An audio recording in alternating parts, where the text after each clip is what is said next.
ሊጎበኘው ሙሴን ጠርቶ እንዲሁ ዝም ብሎ አልጠራ። ሙሴ ተራራው ላይ እሳት አይቻለሁ ያለው እንዲሁ ድራማ ለማሳየት አይደለም። እግዚአብሔር ድራማ የሚመስል አይደለም ሙሴን ያሳየው። እግዚአብሔር ሙሴን ሊያሳየው ሕይወቱን ሊጎበኘው። ሙሴ በግ መጠበቅ መደበኛ ስራ አይደለም። እግዚአብሔር ዛሬ አንዳንድ ሰዎች ከመደበኛ ያልሆነው ስራ ይለያቸዋል። ሙሴ በግ መጠበቅ መደበኛ ስራ አይደለም። መደበኛው ስራ የክዳን ተልኮ ያለበት ሰው ነው።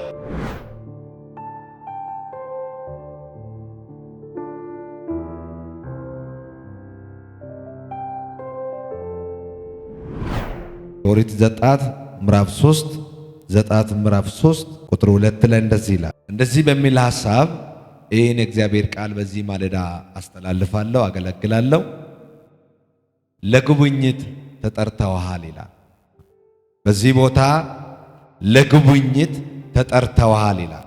ለጉብኝት ተጠርተሻል፣ ለጉብኝት ተጠርታችኋል። ሃሌሉያ። ያውላችሁ አንዳንድ ጊዜ በመንፈሳዊ ሕይወት ውጣ ውረድ ይገጥማል። በብዙ ምዕራፍ ውስጥ ሙሴ ራሱን እንደጣለውና እንደደከመው ይናገራል።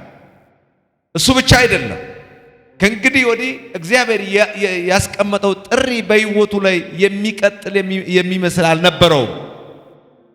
እግዚአብሔር ግን አንድ ስራ ሰራ። ያልተቃጠለ ነገር አሳየው ተራራ ላይ። እግዚአብሔር ለጉብኝታችሁ ይጠራሃል። እዩት። በዚህ ቦታ ላይ እግዚአብሔር ቃል የሚናገር አንድ ትልቅ ነገር ምንድነው? አልተቃጠለም ነው የሚለው። በዚህ ማለዳ እንደዚህ ነው ምላችሁት። ራያችሁ አልተቃጠለም፣ መገለጣችሁ አልተቃጠለም፣ እግዚአብሔር በሕይወታችሁ የያዘው መልእክት አልተቃጠለም። አሜን። እዩት። እንደዚህ ይላል፣ እግዚአብሔርን ሙሴን ጠራ ይላል። ሙሴ መጠራቱን እየተመለከተ አልነበረም። ነገሩ እንዲሁ እንደሚቀጥል አላሰበውም። እግዚአብሔር ግን በተለመደው ሁኔታ ውስጥ ያለ እግዚአብሔር ከጠራው ጥሪ ውጭ ሆኖ ያለ አንድ ቀን እንኳን የሆነ ጉብኝት ይመጣል እታሰባለሁ ብሎ ሳያስብ እንደተለመደው የቶራ በጎች ይዞ ወደ ሜዳ እየሄደ በነበረበት ጊዜ ለሰዎች ሁሉ የማይታይ ነገር አንድ ነገር ለሙሴ ታየ። በዛ ቦታ ላይ በግን የሚጠብቅ ሙሴ ብቻ አይደለም፣ ጫካ ነው፣ ብዙ ሰዎች የሚገኙበት ነው። ወይ የዮቶራ ግዛት አይደለም። አሁን ሙሴ ይሄን ራእይ ማየት አለብኝ የሚለው ግዛት የዮቶራ ግዛት አይደለም፣ የመንግስት ነው። ሕዝብ ሁሉ እንደፈለገ ይሆናል። ግን እግዚአብሔር ከሁሉም ሰው ለይቶ ሙሴን ተራራው ላይ ያለው እሳትን አሳየ፣ ለይቶ አሳየ። ይሄን ቃል ሳነባው እንደዚህ የሚል ሐሳብ መጣ። ለጉብኝት ተጠርቻለሁ። በኢየሱስ ክርስቶስ ስም በዚህ ማለዳ ለጉብኝት ተጠርተሃል። ጉብኝት ያለ ሰው ነው አብዛኛው ጊዜ ተስፋን የሚቆርጠው፣ የሚሄድበት መንገድ የሚበላሸው። በዚህ ቦታ ላይ ዋና መልእክት ጌታን ምን ለማስተማር ይፈልገናል? በዚህ ቦታ ላይ በዘጸአት ምዕራፍ 3 ላይ እግዚአብሔር ምን ሊያስተምረን ይፈልጋል?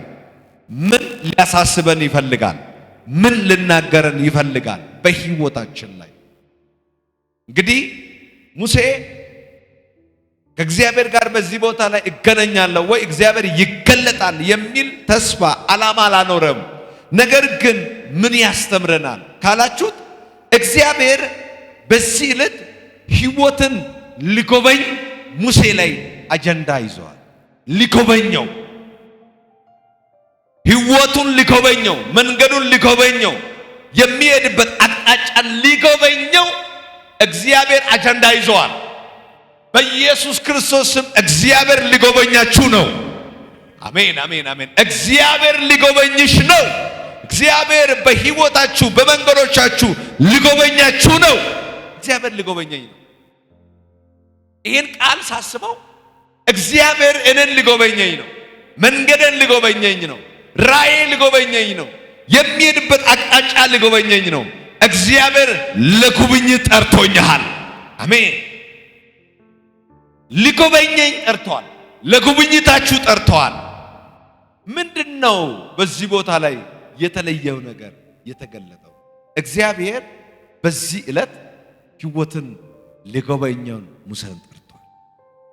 እንዲሁም ዝም ብሎ አልጠራም። ሙሴን ያሳየው ነገር ድራማ አይደለም። ሙሴ ተራራው ላይ እሳት አይቻለሁ ያለው እንዲሁ ድራማ ለማሳየት አይደለም። እግዚአብሔር ድራማ የሚመስል አይደለም ሙሴን ያሳየው። እግዚአብሔር ሙሴን ሊያሳየው ሕይወቱን ሊጎበኘው ነው። መንገዱን ሊጎበኘው ነው። ራእዩን ሊጎበኘው ነው። አገልግሎቱን ሊጎበኘው ነው። መንገዱን ሊጎበኘው ነው። እግዚአብሔር እንደዚህ ብሎኛል በዚህ ማለዳ ለአንድ ሰው የሆነ መንገድ ሊጎበኝ ነው። ራእዩ ሊጎበኝ ነው። ሕይወቱ ሊጎበኝ ነው። እግዚአብሔር ለጉብኝት ጠርተዋል። ለጉብኝት ተጠርተሻል። ለጉብኝታችሁ ተጠርታችኋል። እግዚአብሔር በዚህ ቦታ ላይ የሙሴን ሕይወትን ሊጎበኝ ጠርተዋል። ሙሴ በግ እየጠበቀ ነበረ። መንፈሳዊ ተልእኮ ግን እንዳለ ከሕይወቱ ረስቷል። የቶራ በግ ብቻ ይጠብቃል። መንፈሳዊን ተልእኮ በሕይወቱ ላይ የነበረ እግዚአብሔር የተናገረ ገና ከልጅነት የገባው ክዳን እስራኤልን ለማዳን ያሰበውን እቅድ እግዚአብሔር በሕይወቱ ላይ ያስቀመጠው ራእይ እግዚአብሔር በሕይወቱ ያስቀመጠው ተልእኮ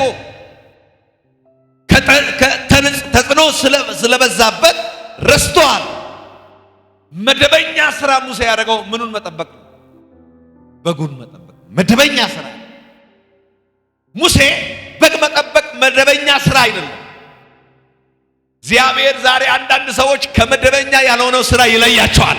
ሙሴ በግ መጠበቅ መደበኛ ስራ አይደለም። መደበኛው ስራ የመንፈሳዊ ወይ የወንጌል ወይ የክዳን ተልእኮ ያለበት ሰው ነው። ተጽዕኖ ግን ተልእኮን አስረስተዋል። ወገኖች በእኛ ሕይወት ላይ ብዙ ጊዜ ተልእኮን የሚያስረሳ ተጽዕኖ አለ። እግዚአብሔር የቀባው እግዚአብሔር በሕይወታችን ያስቀመጠው እግዚአብሔር በመንገዳችን ያስቀመጥነው እግዚአብሔር በራእይ ያስቀመጠው እግዚአብሔር በሕይወታችን ያስቀመጠው የወንጌል ተልእኮ ወይ እግዚአብሔር የሰጠን ተልእኮ የሚያስረሳ ወይ የሚያስጥል ምን አለ? ተጽዕኖ አለ። ዛሬ ከመንገዶቻችሁ ላይ ከአንድ ሰው ሕይወት ላይ ተጽዕኖ ይመታል። ጁይ ጋታውሚ ተጽዕኖ ከባድ ነው። ተጽዕኖ ሕይወትን ይረብሻል። ተጽዕኖ ሰላምን ይረብሻል። ተጽዕኖ ጥሪውን ይረብሻል። ተጽዕኖ ባንተ ውስጥ ያስቀመጠው የእግዚአብሔር ግሬስን ያበላሻል። አሁን ሙሴ በግ መጠበቅ መደበኛ ስራ አድርጓል። ምን አይነት ስራ? መደበኛ ስራ። ከእንግዲህ ወዲህ ሌላ ነገር በሕይወቴ ላይ አይገጥመኝም። እኔ በግ እየጠበቅኩኝ ጊዜን ልጨርስ ብሎ ምን አድርጓል? መደበኛ አድርጓል። የሙሴ ስራ ግን መደበኛው በግ መጠበቅ አይደለም። መደበኛው ከዮቶራ ጋር ተዛምዶ መኖር አይደለም። መደበኛው ከዛ ጋር መቆየት አይደለም። እግዚአብሔር በሙሴ ላይ ያስቀመጠው መልእክት አለ። እኔ አንድ ትንቢት ልናገራችሁ። በተጽዕኖ ውስጥ ያላችሁ ሰዎች ጥሪ እያለ ተጽዕኖ ውስጥ ያላችሁት ጥሪ በእናንተ ውስጥ የወንጌል ተልእኮ እያለ ተጽዕኖ ውስጥ ያላችሁት ዛሬ ለጉብኝት ትጠራሃለህ። ሪሰ ምን ይላል? ለጉብኝት ተጠርተዋል። ለጉብኝት ተጠርተሻል። ለጉብኝታችሁ ተጠርታችኋል። አሁን መደበኛ ስራ ያደረገው ምን ማድረግ ነው ብያለሁ? በጉን መጠበቅ ነው።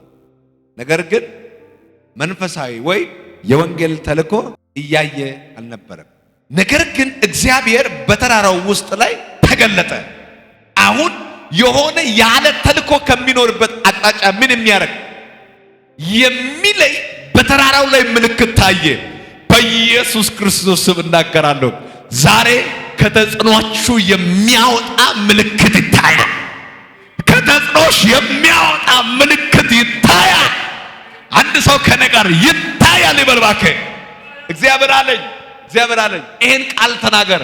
አንዳንድ ሰዎች ከተጽዕኖ አስለቅቃለሁ አለኝ። ከተጽዕኖ የሚለቀቁ ሰዎች አሉ። ከጥሪ አልፎ የነበረበት ተጽዕኖ እዩት። እግዚአብሔር በተራራው ላይ ተገለጠ ነው።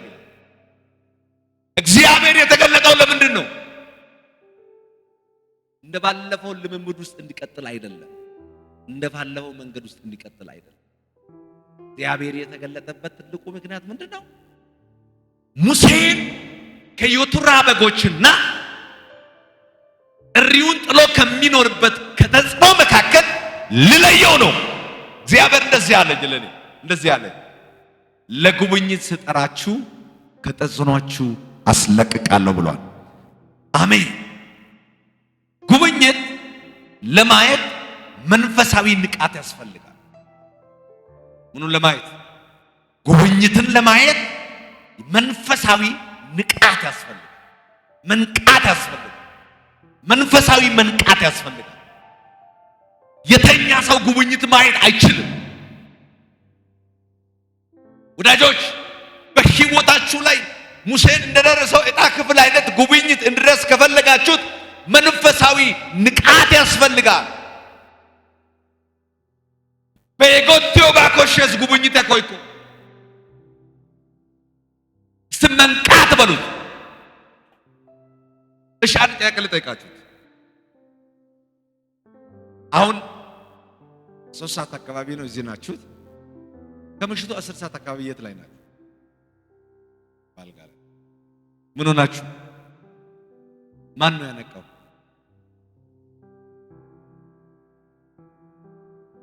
እውነት ማን ነው ያነቃችሁት? አሁን ቀን ሲደርስ ማን ነው ያነቃችሁት? አባዩን አእምሮ ነው ያነቃው።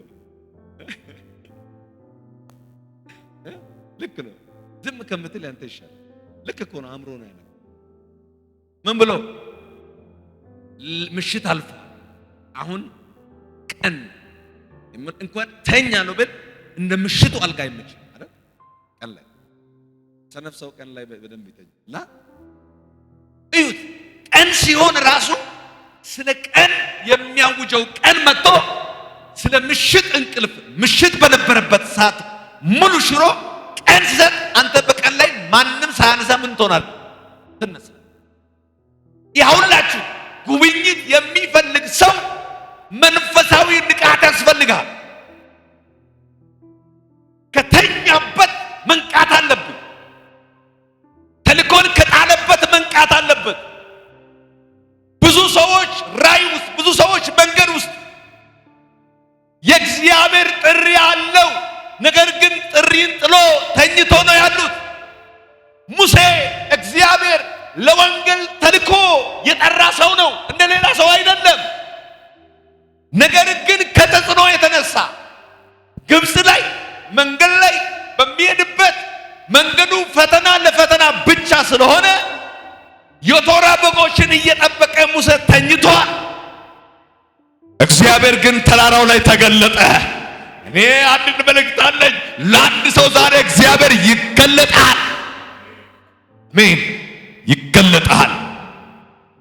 ሙሴ እኮ ተኝቶ የወንጌል ተልኮ ዓላማን ረስተዋል፣ ተኝተዋል።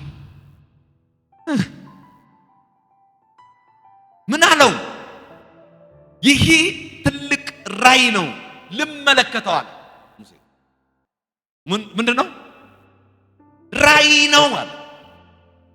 ምን ይላል? ቁጥር 2 ላይ የእግዚአብሔር መልአክ በእሳት ነበልባል በእሾህ ቁጥቋጦ መካከል ታየ ነው የሚለው። ታየ። እነሆ ቁጥቋጦ በእሳት ሲነድ ቁጥቋጦም ሳይቃጠል አየሁት ነው። እሳቱ ይነዳዋል። በቁጥቋጦ ላይ ከባድ የእሳት አውሎ ነፋስ አለው። ነገር ግን ቁጥቋጦ ምን አይሆንም? መቃጠል አለበት። ግን ምን አልሆነም? አልተቃጠለም።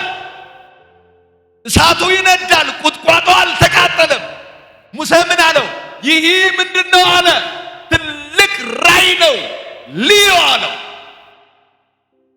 ለጉብኝት ምን ያስፈልጋል ብያለሁ? መንፈሳዊ ንቃት። ስጋዊ ንቃት አላልኩም፣ የሆነ ንቃት አላልኩም። መንፈሳዊ ንቃት ያስፈልጋል። ስለዚህ ሙሴ አለ ይህ ታላቅ ራእይ ነው፣ ማየት አለብኝ፣ ወደ ስፍራው መድረስ አለብኝ፣ እሳቱ ወዳለበት መሄድ አለብኝ። አሜን። ወሬ ባለበት አይደለም፣ ውድቀት ባለበት አይደለም፣ ኪሳራ ያለበት አይደለም። እሳቱ ወደ ታየበት ምን መሆን አለብኝ? መሄድ አለብኝ አለ። አንድ መልእክት አለኝ ዛሬ። ለጉብኝት ተጠርተሻል። ለጉብኝት የተጠራ ሰው መተኛት አይፈቀድም። ንቃ።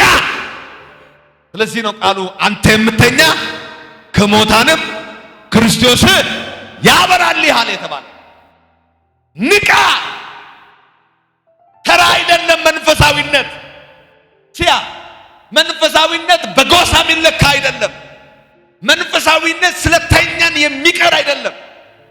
መንፈሳዊነት በእንትና የሚለካ አይደለም። ቴክኖሎጂ እንደሚያወሩት የኔ መንፈሳዊነት ማውራት አይቻልም።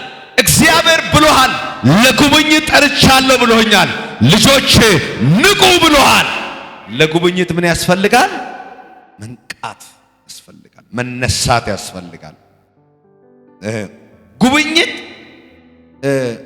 ጉብኝት ሁል ጊዜ ጥሪውን ይዞ ይመጣል። እችን ክሊር አድርጉት። ጉብኝት ሁል ጊዜ ጥሪን ይዞ ይመጣል። ምኑ? ጉብኝት ጥሪን ይዞ ይመጣል። ጥሪን አሁን በቁጥቋጦ ስር ያለው ጥሪ ይዞሃል። ሙሴን የሚጠራ ነው። ና ና ና፣ በዚህ መካከል አንተ ትፈለጋለህ፣ ና ይላል። ዛሬ ለአንድ ሰው እንናገር። እግዚአብሔር ሊጎበኛችሁ ነው። ሲጎበኝ እግዚአብሔር በሰው አይጎበኝም፣ በጥሪያችሁ ይጎበኛል። ና ይላል። ጠራ ይላል። ና ብሎ ጠራ ይላል።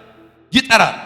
ጉብኝት ማለት መመለከት ብቻ አይደለም፣ ወደ ጥሪው መቅረብ አለ። ያውላችሁ ጉብኝት ማለት መመለከት ብቻ አይደለም።